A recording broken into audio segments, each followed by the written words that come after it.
En bref, monsieur le maire, je ne crois pas me tromper en disant que vous êtes contre une police municipale à Gennevilliers, alors que de nombreuses villes se dotent de police municipale. Alors ce n'est une surprise pour personne, parce que c'était dans le programme municipal, alors, le fait qu'il n'y ait pas de police municipale. C'était dans votre programme, mais pourquoi? Parce que c'est pas efficace. Ça ne sert pas à lutter contre la délinquance, il n'y a que la police nationale. Ça veut dire que les villes qui se dotent de police municipale sont des mauvais gérants, font ça... Ils font un choix politique. Leur choix politique, c'est de mettre dans 80 salaires de policiers municipaux l'argent de leur ville. Nous mettons l'argent dans les TAP, dans des activités périscolaires. C'est un choix politique. Alors, c'est un principe ? C'est un principe, mais c'est aussi une mesure d'efficacité. La lutte contre la délinquance, c'est pas la police municipale, le commissaire vous le dira lui-même.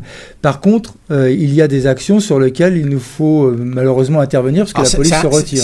C'est comme tous les principes, ça se regarde en fonction de la situation. Alors si la délinquance est à la hausse, alors... Vous êtes prêt à regarder de plus près? Je vous l'ai déjà dit, sur la délinquance, il faut que ce soit la police nationale. Je ne vois pas des cow-boys au service du maire intervenir sur ce genre de choses. S'il y a plus de délinquance? Mais s'il y a plus de délinquance, il faut demander plus d'agents de la police nationale. Il faut donner des moyens à la police nationale. Par contre, malheureusement, la police se retire d'actions utiles, comme la traversée des enfants, comme la lutte contre les insécurités routières. Là, vous reconnaissez que ça peut être utile?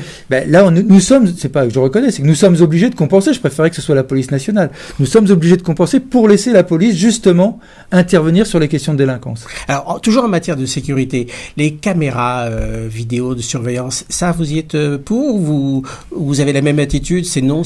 Ça me déplaît toujours un peu d'être obligé le côté Big Brother sur la ville.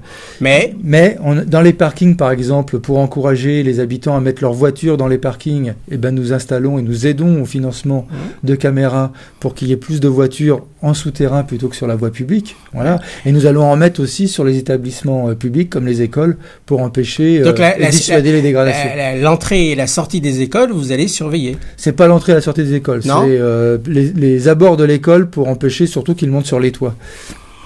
Alors, monsieur le maire, cette fois pour le commerce, est-ce que vous allez apporter quelque chose de nouveau? Vous êtes un nouveau maire, est-ce que vous allez apporter quelque chose de nouveau? Parce que le commerce, et plus précisément, je crois que vous m'avez compris, le commerce de proximité est pas dans un état formidable. À Gennevilliers et dans des villes similaires, populaires, ça se passe pas vraiment très très bien. Est-ce que vous, monsieur Patrice Leclerc, est-ce que vous allez apporter du neuf? Est-ce que vous avez une recette? Nous allons faire des choses, mais si j'avais une recette, je montrerais une boîte de conseils et je vendrais cette recette dans tous les villages de France. Mais vous êtes maire, alors pour Gennevilliers. Parce que pendant mes vacances, j'ai traversé des tas de villages en France où il n'y a pas de carrefour et il n'y a pas de commerce de proximité. Donc le problème c'est une fatalité est un peu compliqué visiblement pour tous les maires de France. C'est une fatalité? Vous mettez une croix dessus? Donc pour moi c'est pas une fatalité. Par contre on ne peut pas en claquant des doigts dire on va résoudre le problème. Ceux qui disent ça sont des menteurs.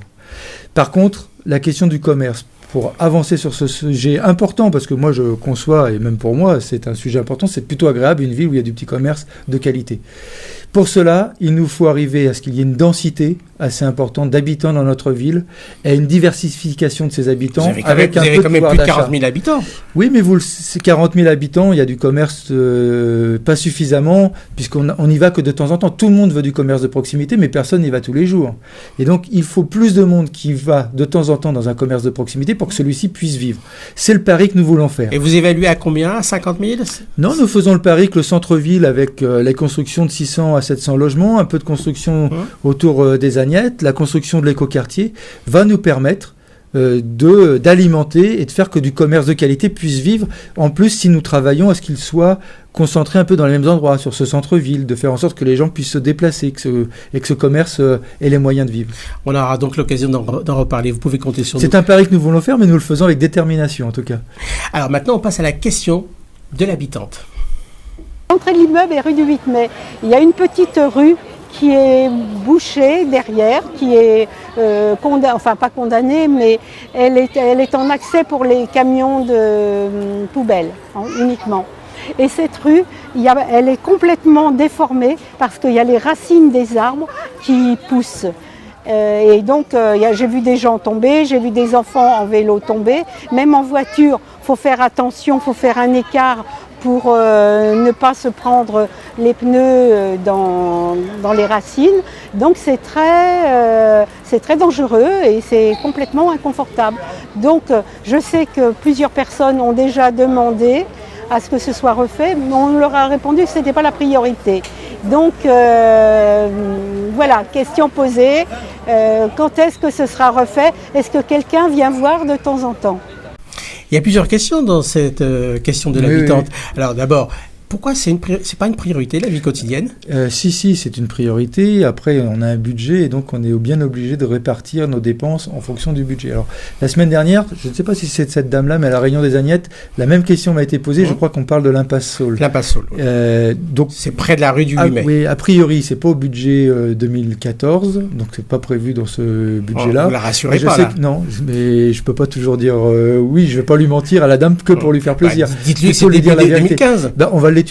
Philippe Cochette, qui est l'élu du quartier, regarde, et on va regarder, on va arbitrer sur les urgences des travaux en fonction. Je rappelle que l'année prochaine, nous avons 4 millions en moins dans notre budget. Donc forcément, on ne répondra pas oui à tout. Mais elle souligne le côté dangereux. Tout à fait, oui. Oui. Et ça ne transforme pas la question en priorité? Si, mais on a plusieurs réponses. Soit on refait la rue totalement, et donc c'est plusieurs millions, soit on répare les trous qui malheureusement vont se redéfaire rapidement, mais peut-être qu'il y a besoin de revoir. Mais il faut qu'on va demander aux techniciens d'aller voir et on décidera ensuite. Je vais pas lui mentir pour lui faire seulement plaisir. Par contre, c'est une préoccupation et je la remercie de nous en avertir. Cette fois, c'est vous qui nous teniez informés de l'évolution de cette rue. Si vous voulez, oui.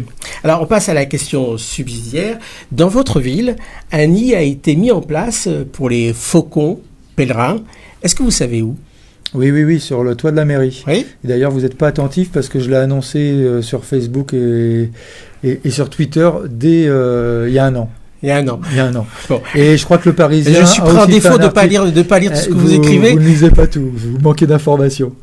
Et ces faucons pèlerins, on les attend pour la période février-mars, qui est la période de reproduction. Ça, vous y croyez à ça qu'ils vont à un rendez-vous fixe? Ce que je sais, c'est qu'il y a des faucons crécelles en ce moment qui occupent et on attend qu'un faucon pèlerin s'installe. Mais je suis pas sûr qu'il y ait un rendez-vous si fixe. Soyez patient. Ils sont assez libres comme oiseaux. Soyez patient. On arrête là et on se retrouve dans 2 semaines, toujours en bref, monsieur le maire.